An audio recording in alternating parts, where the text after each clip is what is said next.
সাল্লাল্লাহু আলাইহি ওয়াসাল্লাম বলেছেন, ভূমিকম্প আসার একটি অন্যতম কারণ হলো যেই সমাজের মধ্যে প্রকাশ্যে যেই সমাজের মধ্যে মদ্যপান করা হবে, মদের লাইসেন্স দেওয়া হবে। আমার প্রিয় ভাইরা, আমরা সমাজের অনেক নেতারে বলতে শুনি, নেতা দাঁড়িয়েছে বলে এই সমাজ থেকে মাদকাসক্তি নির্মূল করা হবে, মাদকাসক্তি সরিয়ে ফেলা হবে। আলহামদুলিল্লাহ, ভালো কথা।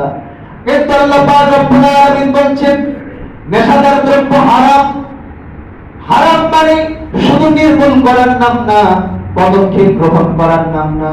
এই নির্মূল করার নাম হলো একদম সমূলে উৎপাদন করে দিতে হবে।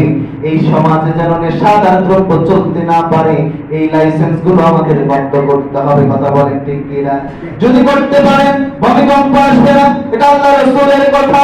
কারণ যেদিন আল্লাহ রাসূলের উপর কোরআনের আয়াত নাযিল হলো, ইয়া রাসূলুল্লাহ আপনি বলে দেন মদ হারাম, সেদিন মক্কার বুকে সবাই মদ ফেলে দিল। মক্কার বুকে সেদিন থেকে মদের ঢেলে দেওয়ার সাথে সাথে সাহাবায়ে কেরামরা মদ থেকে ফিরে এসেছে। সুবহানাল্লাহ। বিদায় রাখবে, ভূমিকম্প আসবে। আবার ভাইয়ের পরে